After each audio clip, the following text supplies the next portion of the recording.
ముఖ్యంగా కాళేశ్వరం ప్రాజెక్టు గురించి చెప్తున్నారు. సో ఎందుకు గతంలో పిసిసి అధ్యక్షుడు ఉన్న రేవంత్ రెడ్డి గారు గతంలో జైల్లో పెడతాం అంటూ విమర్శించినటువంటి ఆ నాయకుడు ఎందుకు ఇప్పుడు ముఖ్యమంత్రిగా అయిన తర్వాత ఎందుకు దాని మీద ఒక విచారణ జరిపించలేదు, విచారణకు ఎందుకు మన ఆయన యాక్సెప్ట్ చేయట్లేదు అనేది కిషన్ రెడ్డి గారి వ్యాఖ్యలు ఏం చెప్తారు? దొంగలు ఉర్లు పంచుకోరు. ఒక దొంగ మీద ఇంకో దొంగకు ఫిర్యాదు చేయమంటే చేస్తావా? పోలీసు వాళ్ళకి చేయాలి, అవునా?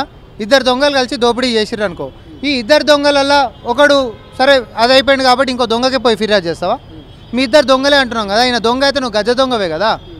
కాళేశ్వరం అనేటటువంటిది వైబిలిటీ లేదు, ఎకరాలకు నీళ్ళు ఇస్తలేదు, కరెంటు పేరు మీద దోపిడీ చేస్తుంది, అసలు అవినీతిలో దేశంలోనే నంబర్ 1 అని నేను అనలే. ప్రధానమంత్రి హైదరాబాద్ వచ్చినప్పుడు అన్నాడా లేదా? అలా హోంమంత్రి కూడా అన్నాడు, అలా జాతీయ అధ్యక్షుడు కూడా అన్నాడు, నువ్వు కూడా అన్నావు, అనే ఉంటావు పేరుకి అప్పుడప్పుడు నోట్ల మామ అనుకుంటా. సో అట్లాంటి పరిస్థితులలో నువ్వు చర్యలు ఎందుకు తీసుకోలే చెప్పు. ఈ రోజటి కూడా కేంద్రంలో నువ్వే అధికారంలో ఉన్నావు, ఇది నా క్వశ్చన్.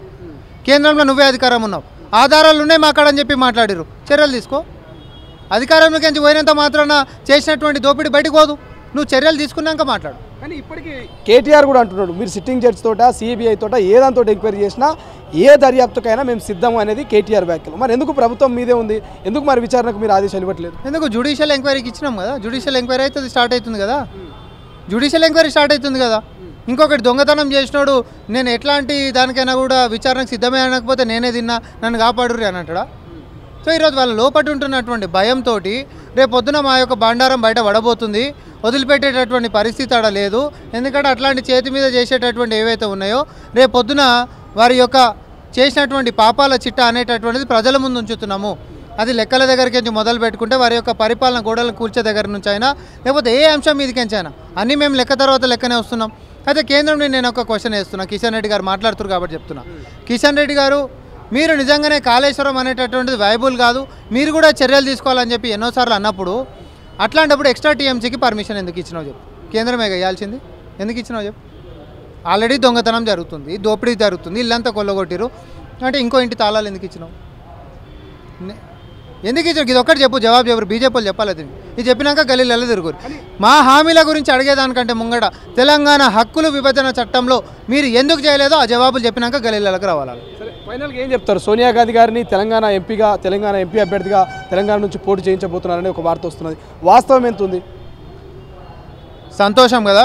నిన్న కూడా జరిగినటువంటి మా యొక్క సమావేశంలో మరి మా పిసిసి అధ్యక్షులు రేవంత్ రెడ్డి గారు, ఎందుకంటే పార్టీ కెపాసిటీలు ఆడ మాట్లాడడం జరిగింది కాబట్టి, అలా ముఖ్యమంత్రి వర్యులు రేవంత్ రెడ్డి గారు, సోనియా గాంధీ గారు పార్లమెంట్లో ఇక్కడ తెలంగాణ నుంచి పోటీ చేయాల్సిందిగా ఆమెకి మనందరం కూడా కలిసి ఆమెకి విజ్ఞప్తి చేద్దాము, ఆమెను ఇక్కడ తీసుకొచ్చేటటువంటి ప్రయత్నం చేద్దాము.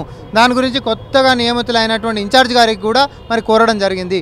ఎందుకంటే తెలంగాణని ఇచ్చి సాకారం చేసినటువంటి ఆ యొక్క వనితకి మరి గౌరవం ఇచ్చుకునేటటువంటి ఒక కర్టసీ లెక్క మనం వీడికి తీసుకొచ్చుకొని గెలిపించుకుంటే కనీసం ఏదో చిన్న చేతిగా ఒక కర్టసీ కాల్ లెక్క ఉంటుంది.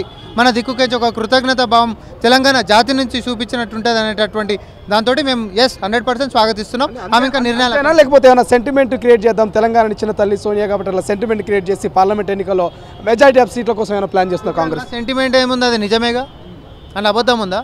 తెలంగాణ ఇచ్చిన తల్లి సోనియా గాంధీ గారే కదా.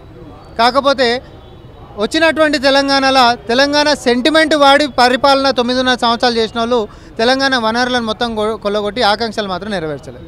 సో ప్రజలు నమ్మి ఎవరైతే తెలంగాణ ఇచ్చిర్రో, ఎవరైతే మన ఇంట్రెస్ట్లు బాగుండాలనుకున్నారో వాళ్ళకి అవకాశం ఇద్దామని ఈరోజు రాష్ట్రంలో ప్రభుత్వాన్ని ఏర్పాటు చేశారు. మమ్మల్ని భుజాల మీద ఎత్తుకున్నారు. ఆ బాధ్యతతోటే మేము కూడా పనిచేస్తూ ఉన్నాం. పార్లమెంట్లో కూడా బ్రహ్మాండంగా అంతకంటే ఎక్కువ మెజారిటీ తోటి ఒక పక్క బీఆర్ఎస్ పార్టీని బీజేపీని భూస్థాపితం చేసుకుంటే కాంగ్రెస్ పార్టీ పార్లమెంట్లో విజయకేతనం ఎగరేయబోతుంది.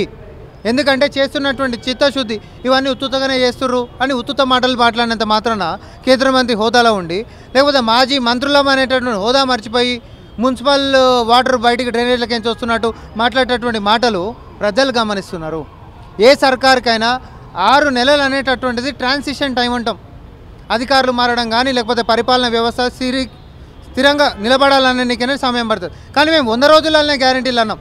మీరు రుణమాఫీ గురించి అన్నారు, దాని గురించి కూడా అన్నీ కూడా ఏవేవైతే ఉండాలనో త్వరితగిగా కావాలని చెప్పి ప్రతి రివ్యూ మీటింగ్లో గౌరవ ముఖ్యమంత్రి వర్యులు రేవంత్ రెడ్డి గారు అధికారులను ఆదేశించిండ్రు. అన్నీ జరగబోతున్నాయి. చాలా సంతోషంగా తెలంగాణ సమాజం అనేటటువంటిది కాంగ్రెస్ పార్టీని గుండెలలో ఎట్లా పెట్టుకుందో మేము పదిలంగా మా యొక్క గుడిని మేము పదిలంగా నిలబెట్టుకోబోతున్నాం. ఇది ఇక ఆ 420 అనేటువంటి కామెంట్కు కౌంటర్కు రీకౌంటర్ ఇచ్చారు సామా రామ్మోహన్ రెడ్డి. మాది 420 మేనిఫెస్టో కాదు, 2 దఫాలుగా మీరు ఏదైతే పెట్టినటువంటి మేనిఫెస్టో ఉందో 2014, 2018 ఇది మీది 420 మేనిఫెస్టో. 10 ఏళ్ళైనా కూడా మీరు ఆ మేనిఫెస్టోను ఫుల్ఫిల్ చేయలేకపోయారు. సో సమయం ఇవ్వండి, కొంత సహనం ఉండాలంటూ కూడా సామా రామ్మోహన్ రెడ్డి ఇక గట్టి కౌంటర్ ఇచ్చేటువంటి ప్రయత్నం చేశారు. కెమెరా పర్సన్ అజయ్తో శ్రీశైలం, తొలి వెలుగు, హైదరాబాద్.